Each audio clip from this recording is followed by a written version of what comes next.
Okay, today is the first day of hunting. Uh, what's fun about these days is by the end of the trip, figuring how much crap comes out of your bag because everybody starts with a full pack, and anybody that's ever done this knows ounces equals pounds and pounds equal pain.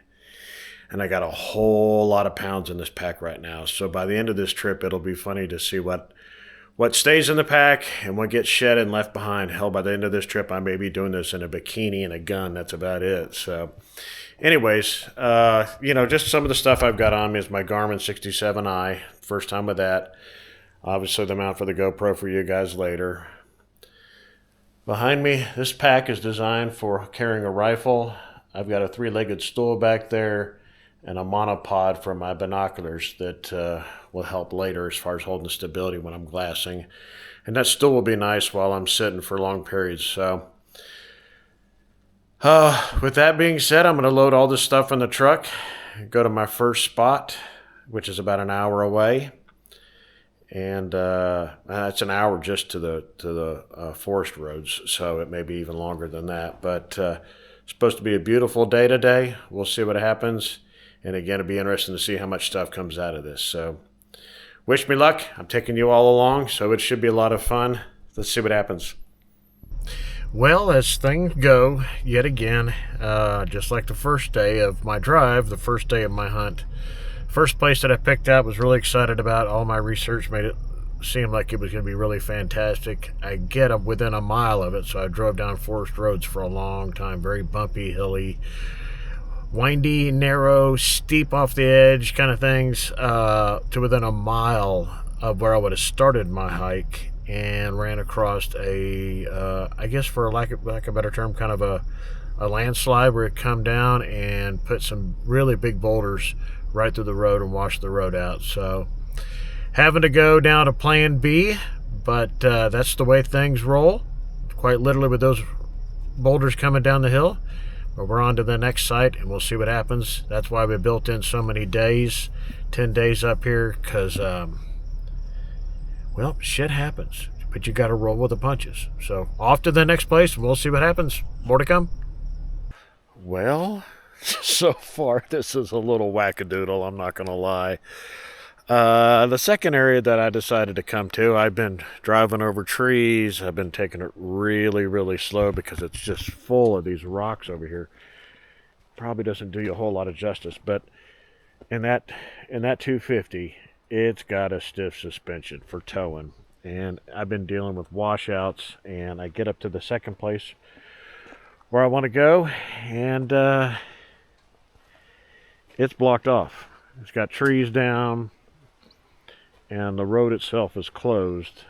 So so far for today, I'm batting 0 for 2. There's a little side road over here. I might take it, but on the map it didn't look like we really went to anything. There was some clearings I was trying to get to way farther up in there, but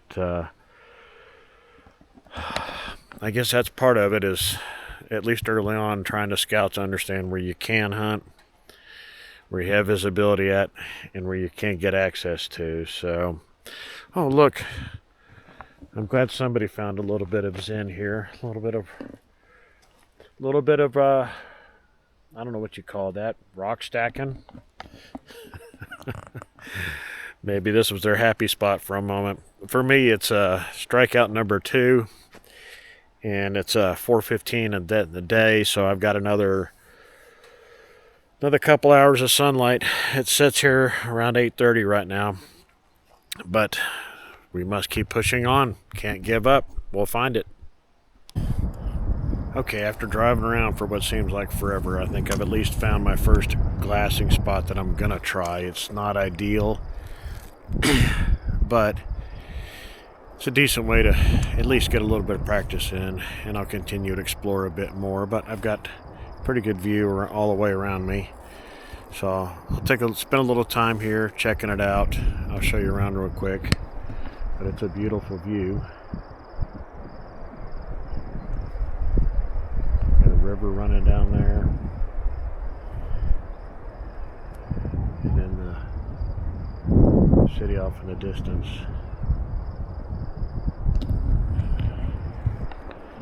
So we'll just call this glass and spot 1. It's late in the afternoon. Just feel like I want to spend a little time behind the binoculars and see if I can't spot something, anything at this point. Well, day 1 of hunting is done, and I'm not really sure I would call it a hunting day. So in hindsight, well, let me just tell you about the day. So I got up a little late. Obviously, it was nice to finally sleep in a real bed after 5 days. So I guess, part of me is glad that I took the time to sleep in and enjoy a nice bed after 5 days of sleeping in the back of a truck. And part of me right now is kicking myself in the butt, wishing I'd gotten up a little bit earlier and gotten moving. And I worked last night until as late as I really could as far as trying to get all my gear together and ready. And so this morning I had some more of that still to do to get the pack done and everything else. So I really was getting out a lot later than I wanted to. And then I picked to go probably one of the farthest points away from the cabin for the day. So that was an hour and a half drive out there. And then I ran into construction, so it took it even longer. And then you saw in the videos earlier that that I had some challenges, some rough times in the areas that I was really hoping to hunt.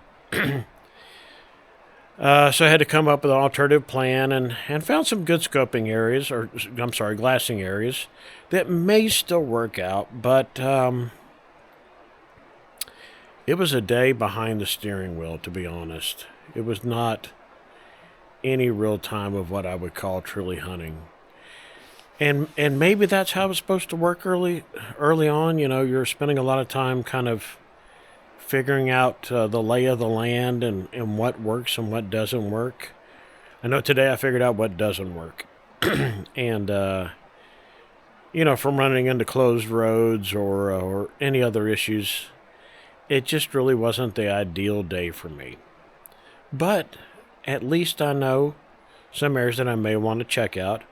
Tonight, even though it's late, I think it's already 10 here. And the great thing is that right now the sun is only down 8 hours a day. So maybe over the next few days I can figure out a way to capitalize on the sun being up 16 hours. Maybe I can figure out a way to hunt a little bit closer to the cabin instead of so far away, so I don't have literally a 3-hour drive time to and from. So I have more time in the field. I will say that I think I saw a little bit more hunting pressure over where I was at than I really expected in the middle of the week. And maybe that's because of the convenience factor. It's close to the town. It makes it real easy for folks to just kind of drive up into the hills. Maybe out here where I'm at, a little bit farther away, there'll be less hunting pressure. And I might check that out, but I've got some homework to do after we get done here. I'm going to go on Onyx, take a look at everything, kind of shuffle the cards again, figure out what I want to really focus on tomorrow. And then since I already have my bags done, as far as my hunting pack and stuff like that, there's a few tweaks I'm going to make, but hopefully I can get out a little bit earlier tomorrow than I did today and explore some new areas and see where it goes. But I think I would summarize day 1 as another learning experience. I'm looking forward to really spending some quality time in the field in areas that I think will be fruitful, and maybe today is more about trying to find the fruit. I'll put it this way. Today was planting seeds for the fruit to grow and to be harvested. So maybe tomorrow we'll do some more planting, maybe watch it grow a little bit. But day 1 is in the can, more to come.